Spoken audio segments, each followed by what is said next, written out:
आप जब एसएसबी में जाओ तो बी यू, आप दिव्या गौरी रहो, कोई और बन के मत आओ। और फीमेल्स में बेटर क्वालिटीज होती हैं with regards to empathy and दूसरे के प्रॉब्लम को समझना। अगर आप वो ही अपना क्रक्स छोड़ दोगे तो आप मेल से मैच करके कुछ नहीं मिलेगा। मेन पता है आपको कैसे जज करते, अगर आप एज अ वुमन आप उनके फील्ड में आप उनके बराबर या उनसे बेटर हो तो आपको रिस्पेक्ट मिलती है। बिकॉज आपको प्रॉब्लम दे दी जाएगी 1000, मगर आपको पता होना चाहिए उन 1000 में से कौन सी प्रॉब्लम को प्रायोरिटी दें, किसको पहले सॉल्व करें, किसको बाद में। कंफ्यूज नहीं हो।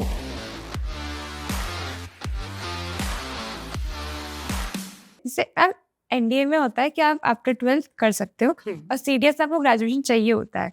तो फर्क क्यों करते हैं ऐसा कि मतलब ग्रेजुएशन के बंदे को भी ले रहे हैं और फिर जो जस्ट 12th करके आया उसको भी ले रहे हैं? और ट्रेनिंग पीरियड की बात कर रहे हो? हाँ, मतलब वो एग्जाम देने के लिए एलिजिबल है दोनों। और देखिए एनडीए में आपकी 4 साल की ट्रेनिंग है ना, 1 साल अपना एनडीए के बाद आप 1 साल आईएमएम में भी आते हो, ठीक है, 3+1, राइट। तो अगर वो बच्चा जल्दी जा रहा है, आप 2 चीज एक्सपेक्ट देखो। अगर किसी को आप जल्दी ट्रेन करोगे लाइफ में तो आप उसको पर्सनालिटी को अपने हिसाब से मोल्ड कर पाओगे कि नहीं कर पाओगे? कर पाएंगे। अगर वो ज्यादा टाइम बाहर रहा तो उसकी पर्सनालिटी को मोल्ड करने में टाइम लगेगा। इसीलिए कई बार एनडीए वाले लोग, कैडेट्स कह लो या बाद में ऑफिसर्स कह लो, वो ज्यादा अच्छे से परफॉर्म कर पाते हैं। व्हाई? बिकॉज वो आर्मी के एनवायरनमेंट में इतने साल तक रह चुके हैं before they are commissioned as officers कि उनको ऑटोमेटिकली पता चल जाता है कि what is expected out of them, how they are supposed to deal with problems. आपको लगता है एनडीए का पीरियड बहुत आसान होता है? ट्रेनिंग आसान कहीं की नहीं होती। हाँ, राइट। एंड अगर आप 4 साल वो ट्रेनिंग में यूज्ड हो गए हो तो आपको बाकी की जो आर्मी की लाइफ है वो तो मक्खन लगेगी, राइट। ट्रेनिंग ज़्यादा हार्ड होती है। हाँ, क्योंकि ट्रेनिंग हार्ड करी जाती है जिससे कि आपको बाद में जाकर के आप जो एनवायरनमेंट आप ग्राउंड पे जब वर्क करें तो आपको इजी हो जाए। ठीक है, आपको डिफिकल्टी वहां है। आपको मैंने बताया डिफिकल्टी कहाँ आती है, जब आप मेन को डील करते हो। एकेडमी में आपके पास मेन नहीं है, राइट। एकेडमी में आप अपने आप को स्ट्रांग बना रहे हो, okay, to deal with stress. मगर जब आप बाहर आते हो as an officer, you are supposed to deal with your men, ठीक है। तो वो है असली चैलेंज, पर वो अलग तरीके का है, फिजिकल मेंटल नहीं है। बट ये है कि आपको एनवायरनमेंट ऐसा क्रिएट करना है कि आपके पास सब आए कि आपने देखा होगा 4 ऑफिसर्स हैं, राइट। मगर हमारे यूनिट में हर एक के पास नहीं जाता जवान प्रॉब्लम लेके, ठीक है। उसको लगता है कि ये ऑफिसर है, ये मेरी मदद करेगा, या ये मुझे समझेगा, या ये मुझे सही एडवाइस देगा, ऑलराइट। तो वो ऑरा बनाना पड़ता है, वो ऑफिसर बनने के बाद बनता है, नॉट इन एकेडमी। तो जब मैम आप अपनी उसमें थे, आप सर्व कर रहे थे, आपने कोई ऑपरेशंस वगैरह लीड करे हैं? किसी ऑपरेशन में आप रहे हो? नहीं, एज एन एएससी ऑफिसर ना हमें ऑपरेशंस नहीं मिलता है, बट यस हमें as ASC officers convoy manage करने के लिए मिलती है। कॉन्वॉय लेके जाना यहाँ से यहाँ, ठीक है। मेरे को बहुत मन था एकेडमी से भी पहले से कि अगर ऐसा कभी हो तो कभी टेररिस्ट आ जाए क्योंकि एज ए कॉन्वॉय कमांडर भी अब आप एकेडमी में बच्चे ही होते हैं, राइट, 20s में होते हो, तो लगता था कि यार ये कार्बाइन मिली हुई है, ये इंसाज मिली हुई है, किस काम की? अपनी प्रोटेक्शन के लिए? ना ना ना, इसके लिए तो ये होना चाहिए कि कोई टेररिस्ट मिल जाए तो एटलीस्ट एक बार तो कभी कुछ कर पाए टाइप ना। हाँ। तो एज एन इन्फेंट्री ऑफिसर आपको बहुत अपॉर्चुनिटीज मिलती हैं, हाँ। ठीक है, 1-on-1 होने की। As an services officer, not only female, as a male officer आपको शायद कमांडो पोस्ट मिल जाएगा मेल ऑफिसर को, सर्विसेज का है, या फिर आपको एक इन्फेंट्री अटैचमेंट मिल जाएगी, राइट, या आरआर पोस्टिंग मिल जाएगी। But as a lady officer आपको ये सारे एक्सपोजर नहीं मिलेंगे, ठीक है।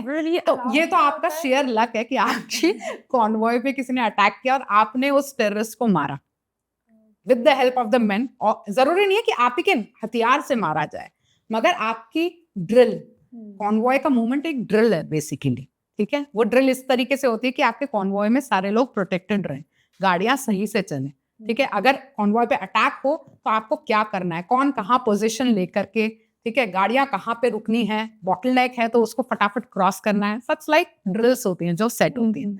तो जब ऐसी चीजें सिनारियो आता है कि कहीं कोई अटैक आ गया कॉन्वॉय पे तो उसको कैसे डील करना है, वो सारी चीजें हमने सीखी, राइट। मगर वो किस्मत की बात है कि नहीं हुआ ऐसा, मतलब टेररिस्ट एनकाउंटर पे कभी फेस टू फेस नहीं हो पाया? नहीं।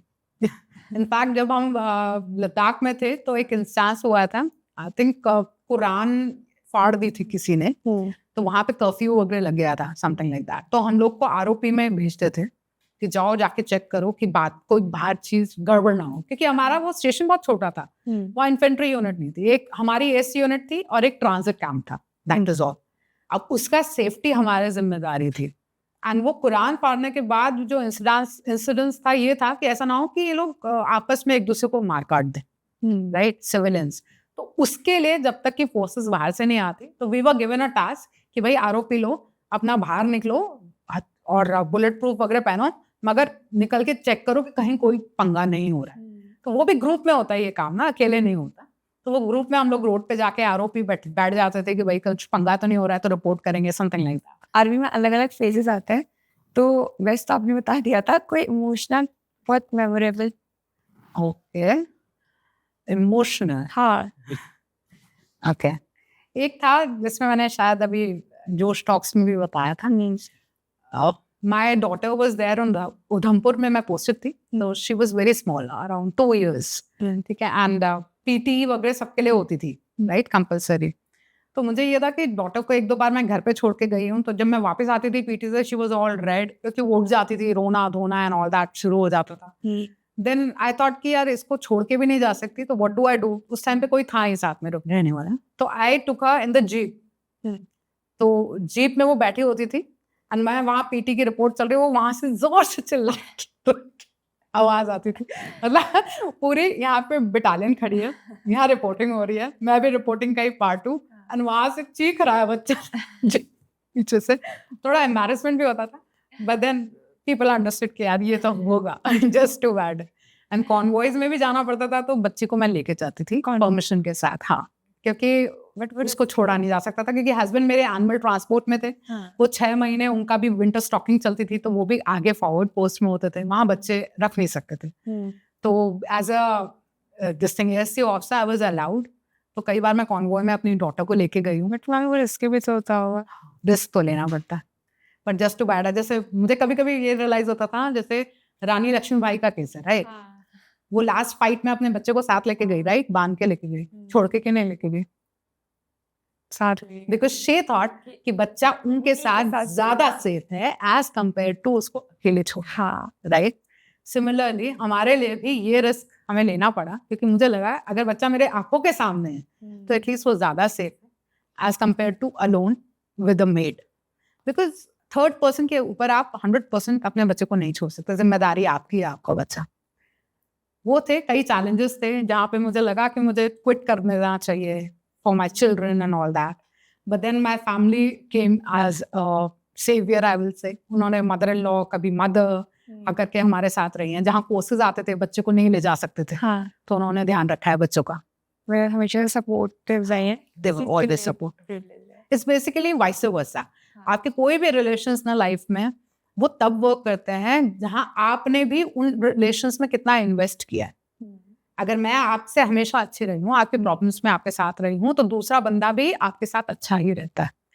तो सेम चीज मैंने आर्मी में भी यही देखी, आर्म फोर्सेस में भी मेरे सीओज वगैरह ऑफिसर्स सारे अच्छे थे, ठीक है, एंड जो नेगेटिव थे वो भी मैंने ओवरलुक किया। You are not suppose to say कौन कैसा है टाइप ना, जजमेंट छोड़ दो, राइट। सिमिलरली घर पे भी काम आता है यही फंडा।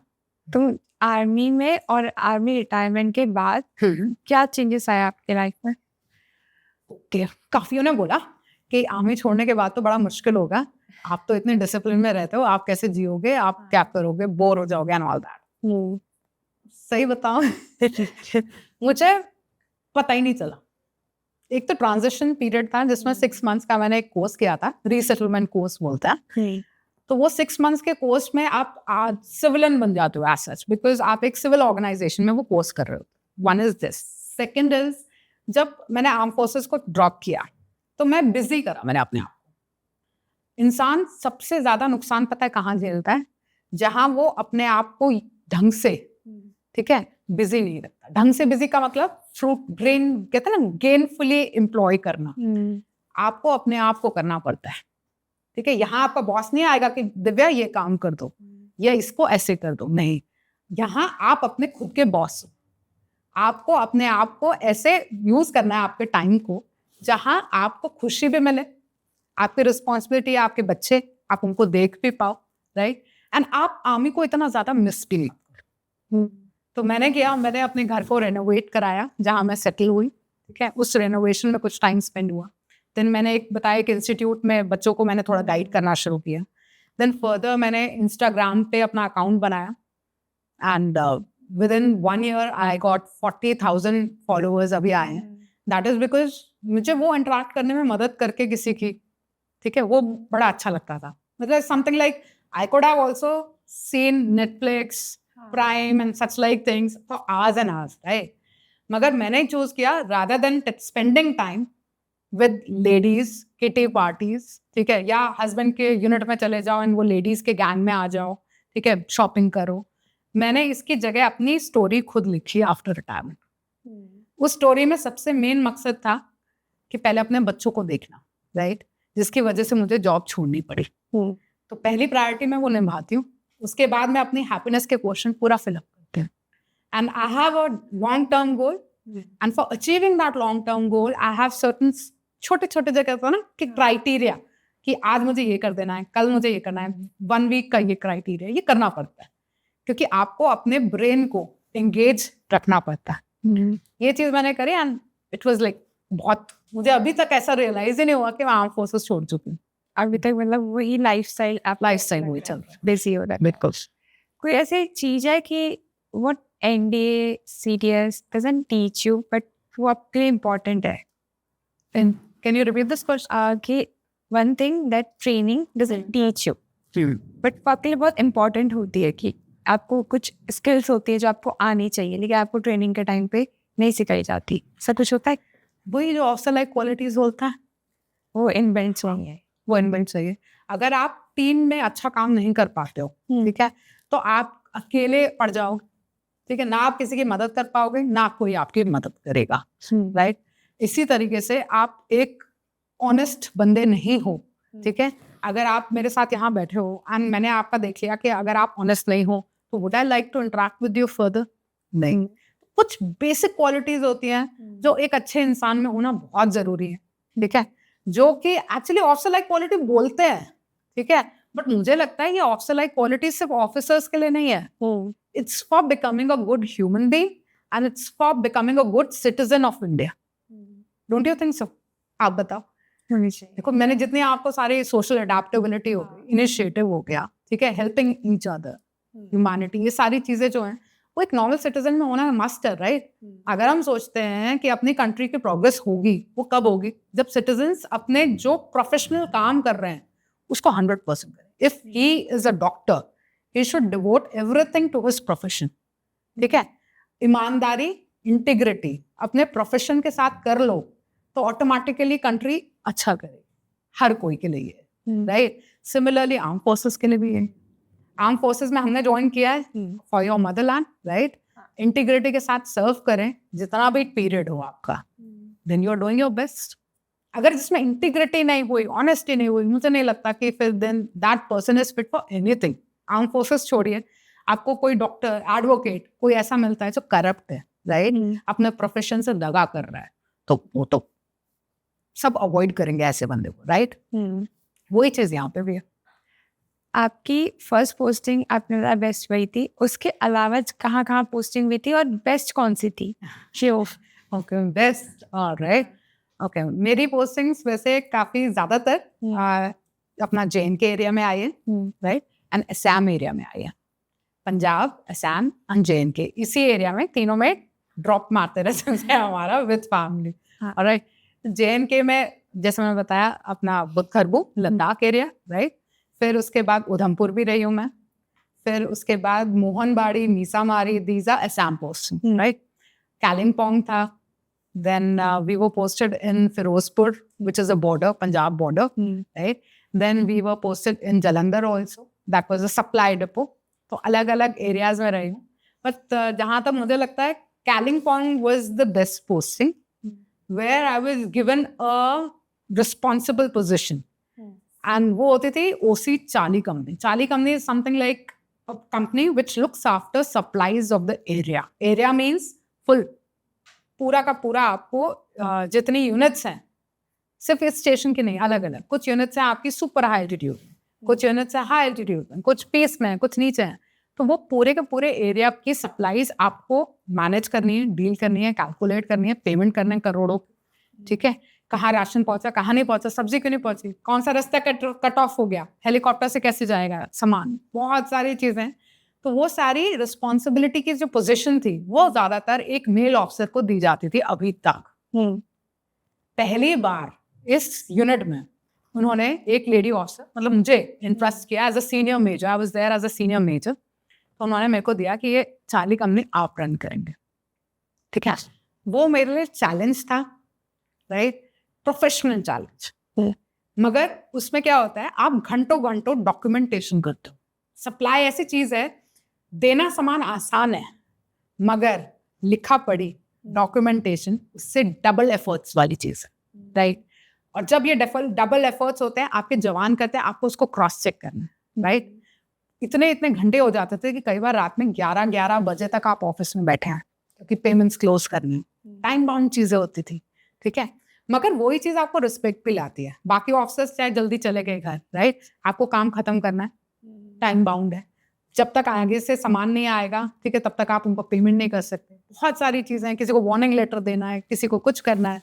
तो ऐसी सारी चीजों में ना आप जब इन्वॉल्व हो जाते हो तो कई बार आपको स्ट्रेन भी पड़ता है, सीखते हो, ठीक है। There is a lot of learning in arm forces. But then जैसे मेरे को सर्वाइकल स्पॉन्डिलाइटिस हुआ था वहां पे, आई कुड रिमेम्बर कि चक्कर आने शुरू हो जाते थे। जैसे मैं गर्दन नीचे करती थी, तो गर्दन नीचे करते डॉक्यूमेंट करते करते मैंने देखा 1-1.5 साल में मुझे ये कान से आवाज आना, राइट, एंड चक्कर आना, ठीक है, ये सारी चीजें शुरुआत हुई। देन आई रियलाइज कि may be sitting posture is not right, ठीक है। फिर मैंने एलिवेशन लगाना शुरू किया, जो अपना लगाते हैं टेबल पे for documentation and all. It was something like learning also. At the same time मुझे पता चला चैलेंज ये भी होते हैं, जरूरी नहीं है कि ग्राउंड पे ही जाके चैलेंजेस हों। एएससी के चैलेंजेस जो हैं वो आपके सही से डॉक्यूमेंटेशन करना without any inquiry, without any fault, वो बहुत बड़ी बात है जो लोग समझते नहीं है। लोग सोचते हैं इन्फेंट्री वाले, आरटी वाले, आर्मर्ड वाले ये चैलेंजेस ले रहे हैं। क्यों? क्योंकि वो ग्राउंड पे अपने जो इक्विपमेंट्स हैं उनके साथ लड़ते हैं, राइट, फिजिकल फिटनेस करते हैं। मगर सर्विसेज में, I can talk about ASC because I was there, right. ASC में असली चैलेंज ना फायरिंग करके फिजिकल फिटनेस से नहीं है। असली चैलेंज है आप राशन पानी सामान सही टाइम पे सही जगह पे पहुंचाओ, उसका डॉक्यूमेंटेशन सही से करो, पेमेंट सही से करो, एंड विदाउट ऑडिट में कोई प्रॉब्लम ना है। Audit is something checking, right, on your work. ये है एएससी में जो आप करके दिखाते हो कि yes you are professionally sound, and वो बहुत बड़ा चैलेंज है। People should understand that. And if you are ready for services, be ready कि आपको जरूरी नहीं है कि आप 5 किलोमीटर में फर्स्ट आ गए तो आप अच्छे एएससी ऑफिसर हो। नहीं, आप अच्छे एएससी ऑफिसर तब हो जब आप फिजिकली फिट होने के साथ साथ डॉक्यूमेंटेशन, राशन, अपना प्रोफेशनल वर्क में A1। तो ये इस यूनिट ने मुझे ये चीज सिखाई थी, and I am really thankful कि कभी कुछ चीजें थोड़ा सा कहता ना मेहनत से मिलती, इतनी आसानी से नहीं मिलती। एंड कुछ सिखलाई जो है ना जिंदगी आपको खुद से करके ही मिलती है। कोई बता दे ऐसे होगा तो शायद आप इतने अच्छे से नहीं सीखोगे। जब आप खुद से करते हो, ठीक है, परेशानियां झेलते हो, तब जाके आप ज्यादा बेटर पर्सनालिटी। सबसे हार्डेस्ट भी यही रही है? हार्डेस्ट भी कहेंगे यही, क्योंकि इसके अलावा मुझे नहीं लगता कि फिजिकली मुझे कभी कोई दिक्कत हुई थी आर्म फोर्सेस में। एंड प्रोफेशनल उसमें सबसे चैलेंजिंग वाज दिस पोस्टिंग होती है। इन सब के दौरान आपको कोई मेंटोर मिले अपने, जिन्हें आप अपने मेंटोर मानते हो आर्मी में ज्वाइन करने के बाद, फील्ड में जाने के बाद? देखिए, मेंटोर मेरे थे आर्म फोर्सेस में जाने से पहले, हाँ, कर्नल राय। मतलब पीपल से ना कि आपको गाइडेंस नहीं चाहिए, आप आर्म फोर्सेस में ऐसे ही जा सकते हो। But I took guidance. Almost 15 days का मैंने इनसे सेशन लिए थे, where the mock interviews were done, ठीक है, where various aspects with regards to psychological assessment, ठीक है, GTO task and everything was discuss कि कैसे आएंगे। बिकॉज जब आपको पता है कि टेस्ट में आपसे क्या पूछा जाएगा, then only you will be able to give your 100%, right? जैसे अगर आप किसी एक जैसे ये पॉडकास्ट समझ लीजिए, right? I asked you, what are we gonna discuss about, right? Why? क्योंकि इससे क्या होता है, आपकी anxiousness नहीं होती, you know what is coming, right? So that you can give your 100%. Similarly, armed forces में जाने से पहले I went to this guy colonel Rai, gem of a person, ठीक है, बंदे में मैच्योरिटी थी, एज थी, ऑफ कोर्स। कर्नल राय, मतलब अभी भी नाम सुनते हैं ना तो बताया अच्छा तुमने कर्नल राय से सीखा था, अच्छा मैं भी गई थी टाइप्स ना। बहुत लोग हैं जो उनके पास गए थे एंड ऑफिसर बने। He was I am really thankful to him. जब कम्युनिकेट करती थी तो वो बताते थे कि Divya you should work on this aspect and you are doing good, you should be selected, something like that. But मुझे याद है कि जैसी सिलेक्शन हुआ उसके बाद me and my parents went to him, ठीक है, थैंक्स किया and all that. And even marriage के टाइम पे ही वाज कॉल्ड, अच्छे से वो आए थे हमारी मैरिज में, मेरे husband. And I had found marriage though we lost him, कुछ साल पहले उनकी डेथ हो गई।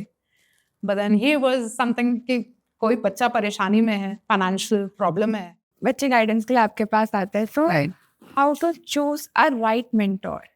Okay fine. ये तो थोड़ा ट्रिकी क्वेश्चन है। रॉन्ची, क्या क्वालिटीज देख के जा सकते हैं? क्योंकि गाइड करने वाला बहुत होता है बट नहीं समझ आता कि किसकी गाइडेंस हेल्पफुल है, क्योंकि एक ही चीज पे 10 तरीके की एडवाइस मिलती है और बहुत कंफ्यूजन होता पर मुझे लगता है कि हर कोई मेंटर, जैसे मैंने सुना है लोगों का भी, they are almost on the same lines. See आपका मेंटर ना उस प्रोफेशन से जुड़ा होना चाहिए जिसमें आपको जाना है। है। अगर आपको आर्म फोर्सेस में जाना है और आप एक बिजनेस में से सीख रहे हो कि कैसे तैयारी करनी है, then you are wrong, because उसने कभी दिया ही नहीं है एसएसबी, उसको पता ही नहीं है कि क्या होता है, राइट? क्लियर करना तो दूर की बात है। तो यू शुड नो कि ठीक है, रिटर्न के लिए आई अंडरस्टैंड, रिटर्न के लिए आपको जाना पड़ेगा, ज्वाइन करना पड़ेगा, सेल्फ प्रिपरेशन करनी है तो भी आपको गाइडेंस चाहिए ओवरऑल, ठीक है, उसमें आप लीजिए लोगों की मदद। मगर when it comes to SSB, right, SSB के लिए आप उनसे मदद लीजिए जो ऑलरेडी आर्म फोर्सेस में रह चुके हैं या सर्व कर रहे हैं। कई मैंने ऐसे ऑफिसर्स भी देखे हैं वो are already serving in arm forces, and बच्चे आते हैं उनसे पूछते हैं कि सर कैसे करनी है तैयारी, आप मुझे बताइए, and they are genuinely guiding people, right. मगर एक होता है गाइड करना, राइट, एक होता है तैयारी कराना, दोनों में फर्क है, ठीक है। गाइड करना मतलब मैंने आपको बता दिया ऊपर से मैक्रो लेवल पे कि आपको ये तैयारी करनी है, फिजिकल फिटनेस करनी है, ठीक है, कम्युनिकेशन पे वर्क करना है, ठीक है, body gesture, physical personality, confidence, ये सारे बूस्टअप करना है, ठीक है। You should have lots of knowledge, तो आपको कैसे कैसे कहाँ कहाँ किस किस चैनल से नॉलेज मिलेगी, चाहे वो न्यूज़पेपर हो, ये सब मैं आपको बता दूंगी, राइट। बट इसके बाद क्या, कई लोगों को इससे ज्यादा पुश चाहिए होता है, right. So if you are going for your SSB तो आपको साइकोलॉजिकल टेस्ट होंगे, आपको वो किस तरीके से ऑफिसर लाइक क्वालिटी एक्सट्रैक्ट कर रहे हैं एक टेस्ट में, वो मैं आपको बताऊंगी, राइट। तो आप उसके ज्यादा बेटर प्रिपेयर कर पाओगे, ओके। तो उन मेंटर्स के पास जाइए जिनको आइडिया हो, ठीक है। अब जैसे मैंने 2 एसएसबीज दिए, दोनों क्लियर किए एक ही बारी में, बट इसका मतलब ये नहीं है कि मुझे एसएसबी के बारे में सारा पता है, नो। मैं पहली बंदी होंगी जो बोलूंगी कि मैं 2 एसएसबी क्लियर करने के बाद भी मुझे नहीं पता था कि एसएसबी वाले क्या देख रहे हैं, ओके। वो कब समझ में आता है, when people started questioning me. जब मैंने इंस्टीट्यूट ज्वाइन किया, ठीक है, I used to research on this. मेरे में एक क्या कहते हैं कीड़ा है, मैं ना रिसर्च बहुत करती हूँ, मैं डिटेल में जाती हूँ चीजों के, ठीक है। अगर आप मुझसे कोई भी चीज पूछोगे तो आई will not give you superficial reply, मैं डिटेल में जाऊंगी, इन डेप्थ में। तो जब मैंने देखा कि इंस्टीट्यूट वाले मुझसे गाइडेंस चाह रहे हैं, आई स्टार्टेड डिगिंग थिंग्स, ठीक है, व्हाट इज इट, ठीक है, what are they looking for in SSB, ठीक है, how are the candidate supposed to perform there, alright, what do they do wrong, बहुत सारी चीजें हैं एस्पेक्ट। एंड इतनी डेप्थ में चली गई कि कई बार तो मैं, जो मेरे कुछ कोर्समेट्स हैं जो जीटीओ रह के आए हैं एंड साइकोलॉजिस्ट रह के आए हैं, मैं उनसे भी बात करती थी डिटेल में कि क्या किया, कैसे किया, ओके, इनका डोजियर कैसे बनता है, इसका क्या होता है, क्योंकि कोई भी नई चीज सीखने में कोई शर्म नहीं होनी चाहिए, what ever be the age group, ठीक है। अगर मैं आपको हेल्प कर रही हूँ एज अ मेंटर, तो सबसे पहले रिस्पॉन्सिबिलिटी मेरी ये होनी चाहिए कि मुझे उसके बारे में पूरा पता हो, राइट। तो मैंने वो जब डिटेल में जाना शुरू किया, ठीक है, एंड उनसे बात करना शुरू किया, देन दे रियलाइज कि यार तेरे को तो ये सारा सब समझ में आता है। मैं कहा हाँ, पहले नहीं आता था, क्लियर भी कर लिया, पर मुझे नहीं पता था कि what are they looking, right, ठीक है। कम्युनिकेशन पे वर्क किया, कॉन्फिडेंस लेवल आ गया, नॉलेज बढ़ गई, ठीक है, सब कुछ हो गया, राइट। मगर इसका मतलब पता क्या है कि आपको ऐसे मेंटर के पास जाना चाहिए जिसके पास एक्सपीरियंस भी है, राइट, खुद आर्म फोर्सेस का। दूसरा, वो सिर्फ पैसों के लिए आपको ना पढ़ा रहा हो, राइट, गाइड कर रहा हूँ, उसका एक नोबल कॉज होना चाहिए। ओके, उसका ये होना चाहिए कि आपने उसको गाइड कर दिया, उसके बाद भी वो 10 बार आपके पास वापस आए कोर्स ड्यूरेशन खत्म होने के बाद, तब भी you are there to help that guy. Okay, वो एक साइकोलॉजी है एज अ मेंटर। अगर आपको किसी की मदद करने में मजा आता है, राइट, आपको अच्छा लगता है कि किसी की मदद हो रही है आपसे, तो वो मेंटर वो बेस्ट है, बजाय उस मेंटर के जो क्लेम करता है कि वो एसएसबी सो एंड सो में रहा, एसएसबी सो एंड सो में रहा, मगर सॉरी ये मेरे वर्किंग आवर्स है, इसके बाद मेरे से कोई कुछ नहीं पूछे। एंड ये बच्चे मेरे पास आते हैं कि मैम मैंने इस इंस्टीट्यूट से कर लिया, इससे कर लिया, इससे कर लिया, मेरा सिलेक्शन नहीं हुआ, मगर मेरे को ये लोग ये नहीं बता रहे मेरे में प्रॉब्लम क्या है, कैन यू गाइड मी। उनको बस सैंपल में देती हूँ कुछ स्टोरीज लिखने के लिए, पिक्चर्स देती हूँ, ये देती हूँ, उनका असेसमेंट करती हूँ, एंड जब वो फ्री ऑफ कॉस्ट करती हूँ देन दे आर ज़ैब्ड कि यार ये तो इतने इतने हजारों में ले रहे थे, मैडम टाइम भी दे रही हैं, सब कुछ कर रही हैं। तो this is how you connect with people, and मेरे जैसे हजारों होंगे, आई एम श्योर। ठीक है, ये एटीट्यूड बहुतों में है। द ओनली थिंग इज सही जगह पे आप गाइडेंस लें, ठीक है, that will help you. Guidance बहुत जरूरी है एक जिसका एजेंडा बिजनेस है ना, ठीक है, मुझे लगता है बिजनेस जो है वो हेल्थ सेक्टर से, एजुकेशन सेक्टर से एंड ये प्रोफेशनल सेक्टर से हटा देना चाहिए। Government should take it over. And इतना जैसे आप बाहर की कंट्रीज में भी होता है, ठीक है, आप देखिए दुबई में है, ठीक है, दोहा में है, ऐसे 5 स्टार हॉस्पिटल्स हैं, they are run under government funding, right. मगर ऐसा नहीं है कि आप प्राइवेट में जाओगे तो आपको 5 स्टार ट्रीटमेंट, गवर्नमेंट वाले हॉस्पिटल भी 5 स्टार ट्रीटमेंट दे रहे हैं। वहां पे ऐसा कुछ नहीं है कि कमर्शलाइज हो गया, बिजनेस के लिए हो गया। तो मेरे ख्याल से गवर्नमेंट को इन सारे सेक्टर्स में से अगर सही रखना है चीजें, तो बिजनेस माइंडसेट हटा देना चाहिए। एजुकेशन का तो बिजनेस बन ही चुका है अब, वो नहीं होना चाहिए कि इतना फला फला इंस्टीट्यूट है, करोड़ों में फी जा रही है, दिस इज रॉन्ग। और इंस्टीट्यूट्स में क्लेम करते हैं कि हम सिलेक्शन करवाएंगे ही करवाएंगे, तो आप सालों साल वहीं बैठे रहोगे उसका भी फायदा नहीं है। See I don't claim for selection, but I claim that I can instill officer-like qualities in you. There is a difference. मैं आपके अंदर डाल सकती हूँ, मगर उसके बाद आपको अपनी प्रैक्टिस करनी पड़ेगी, ठीक है। If you think कि communication skills एक हफ्ते में आ सकती हैं, then you are wrong. एक हैबिट ही बनने में 21 days लग जाते हैं। तो फिर वो स्किल में आप मास्टर बनने में क्या 21 days में हो सकता है? ये क्वालिटीज हमको मतलब डेवलप कर सकते हैं, बट टाइम लगता है। So that is why SSB की ट्रेनिंग ना, मुझे लगता है it's not about SSB, it's about, जैसे मैंने बताया, एक सही सिविलियन के लिए भी ये सारी क्वालिटी जरूरी है, कि स्कूल में ही शुरू हो जाना चाहिए। इररिस्पेक्टिव आपको एनडीए जाना है नहीं जाना है, स्कूल में ही ये सारी क्वालिटीज आप बच्चों में डालना शुरू करो। अदर देन जो बुकिश नॉलेज हम डाल रहे हैं, I think there will be better civilians, there will be better people. तो मैम जैसे जो फीमेल्स आती हैं, ये ना एक नेचर है फीमेल्स का कि वो सॉफ्ट होती है, लेकिन ऑफिसर्स थोड़े से स्ट्रिक्ट होता है, तो वो बैलेंस कैसे बनता है? देखिए, पहले तो सॉफ्टनेस आती है बिकॉज फीमेल्स को ज़्यादा रिस्पॉन्सिबिलिटी की पोजीशन घर में नहीं देते, राइट। हाँ, तो वो और सॉफ्टनेस को अप्रिशिएट किया जाता है फीमेल्स की। Why? I don't understand that. Maybe people से कि I am a soft speaker, but then I am not. I know that जब मुझे गुस्सा आता है तो मुझे गुस्सा आता है अच्छा वाला। तो दिस क्वालिटी की फीमेल को सॉफ्ट ही होना चाहिए, I don't go with that. One. Second, आप यूनिट में होते हो, ठीक है, मैंने ऐसे भी देखा है कुछ फीमेल ऑफिसर्स हैं, they are really doing very well in their career, but they are very खुर्राट ऑल्सो। आप बताओ, आप किससे डरोगे? जिसमें आप पावर है आपका नुकसान करने की, या जिसमें कोई पावर नहीं है जिसमें पावर नुकसान करने की, है ना। इसीलिए एक सीईओ से लोग डरते हैं यूनिट में, मगर वही एक ऑफिसर जिसके पास कोई पावर नहीं है, ठीक है, जो बहुत ही सॉफ्ट स्पोकन है, ठीक है, उससे कोई नहीं डरेगा। रिस्पेक्ट होगी, मानती हूँ, पर डरेगा नहीं। मगर आर्म फोर्सेस में रिस्पेक्ट के साथ साथ थोड़ा डर बनाना पड़ता है, ठीक है। तो इसी वजह से कई बार आपको स्टर्न होकर के बात करनी पड़ती है। तो फीमेल से कोई प्रॉब्लम आती है किस चीज में? मतलब आर्मी जैसे नॉर्मल बैकग्राउंड से एक आर्मी बैकग्राउंड वाले में क्या क्या चेंजेस आते हैं, सिर्फ एक फीमेल के पर्सपेक्टिव से? ओके, क्या नॉर्मल लाइफ से कितना चेंजेस रहता है, कितना डिफिकल्ट होता है? क्योंकि कहीं ना कहीं फीमेल्स का तो वो माइंडसेट रहता है, ये कुछ भी हो जाए हम तो सब कर लेंगे, हमें डर नहीं लगता, बट फीमेल्स का वो वाला नहीं था।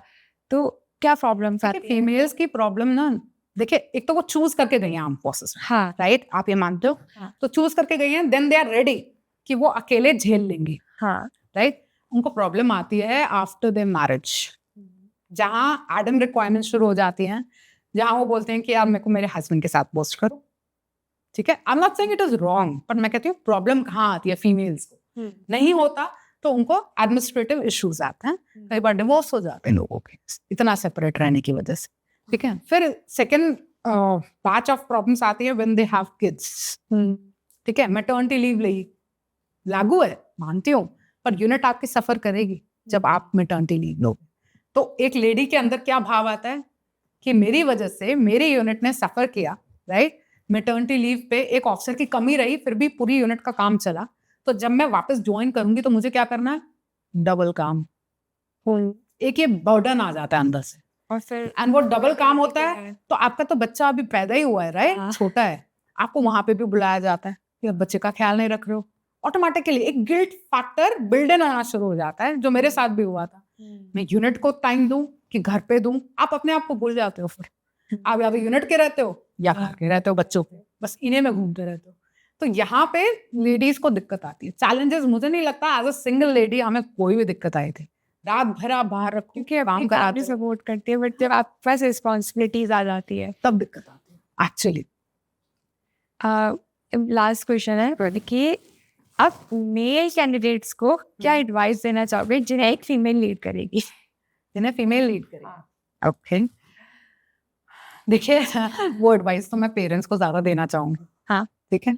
घर में जैसे हम रोल्स अलग अलग कर देते हैं, okay, that if a guest comes at home, whom do you ask? आपका बेटा भी है बेटी भी है, पानी दिखाने के लिए बेटी, that is wrong. You have to raise your kids, not only boys, kids in a neutral, मतलब gender neutral situation, circumstance. जैसे कि मेरा बेटा अगर मैं कहूँ खाना बनाओ तो वो कुछ ना कुछ अपना बना के लेके आ जाएगा, मेरे को भी खिलाएगा. It should not come into his mind कि he is a boy, he cannot cook, or this is not his work, right?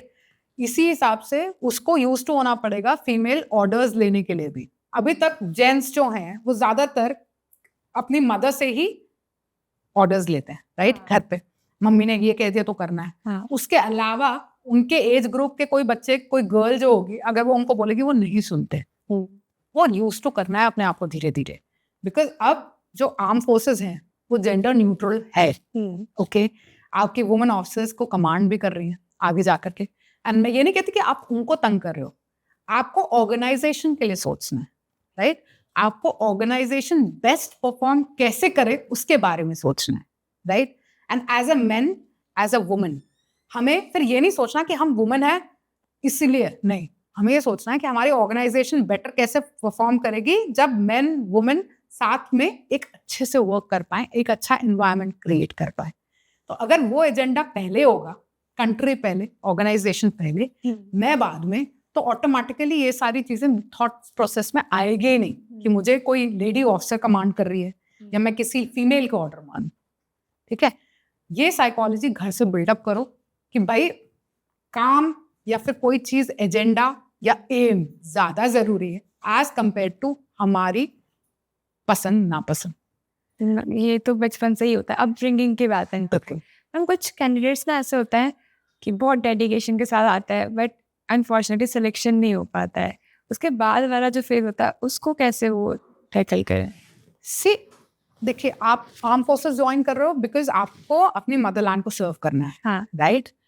ये नहीं है कि आर्म फोर्सेस आपको ये रिजेक्ट कर रहा है ये बोल के कि you are not fit for it. Arm forces को सिर्फ आर्मी, एयरफोर्स, नेवी ज्वाइन करके ही सर्व हो, मदरलैंड को ये जरूरी नहीं है.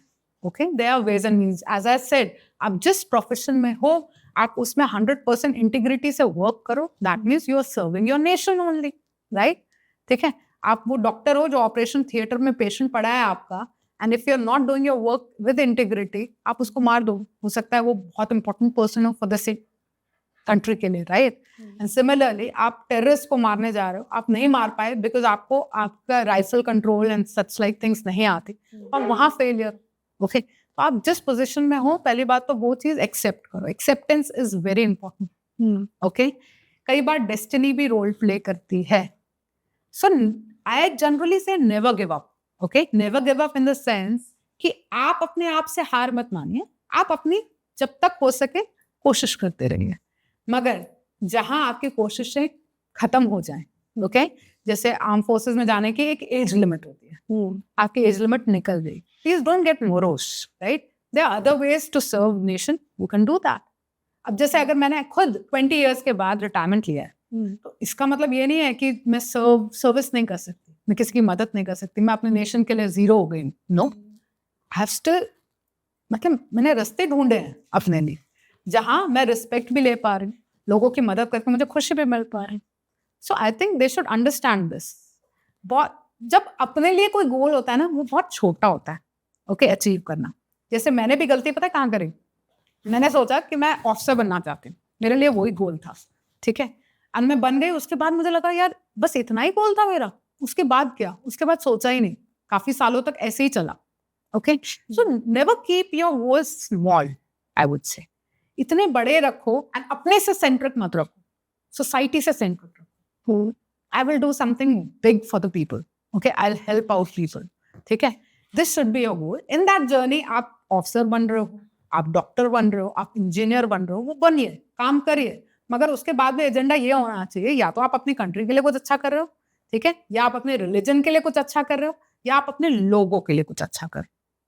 तब आपको अल्टीमेटली खुशी मिलेगी एंड वो जो मी वाला चीज है ना, सेल्फिशनेस, वो निकल जाएगी. एंड फिर ये जो आपको नेगेटिव वाली फीलिंग आ रही है ना कि मैं नहीं बन पाया, वो भी नहीं आएगी. हमें तरीके ढूंढने हैं अपने नेशन को सर्व करने के लिए. How to stand out of others, कि कैसे हम डिफरेंटली, स्पेशली आर्मी में. यही तो गलत है. मुझे लगता है कभी कभी ना आर्मी ऑफिसर्स को गलत सिखाती है कुछ चीजों में. थोड़ा सा ऑड होगा सुनने में, बट हमने देखा होगा ना, मूवीज में दिखा रहे हैं कर्नल साहब बैठे हैं, ब्रिगेडियर साहब बैठे हैं, क्यों भाई? एक्चुअली में तो ऐसा नहीं होता, राइट? है ना, नहीं होता.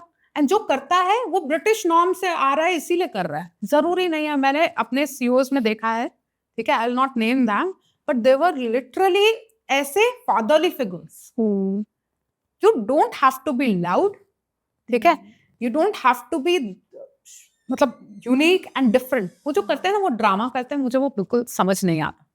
ओके, ये मूवीज से आई थिंक ये ड्रामा हमने इम्बाइब कर लिया. माइंडसेट है कि आर्मी से है तो स्ट्रिक्ट पर्सनालिटी. कैप्टन आएगा तो बहुत स्मार्ट सा गॉगल्स लगा के ऐसे उड़ते हुए बाल बिल्कुल ऐसे बाइक से, एंड हेलमेट निकाल के, एकदम से हेलमेट के अंदर भी बाल बहुत अच्छे से निकलेंगे, राइट?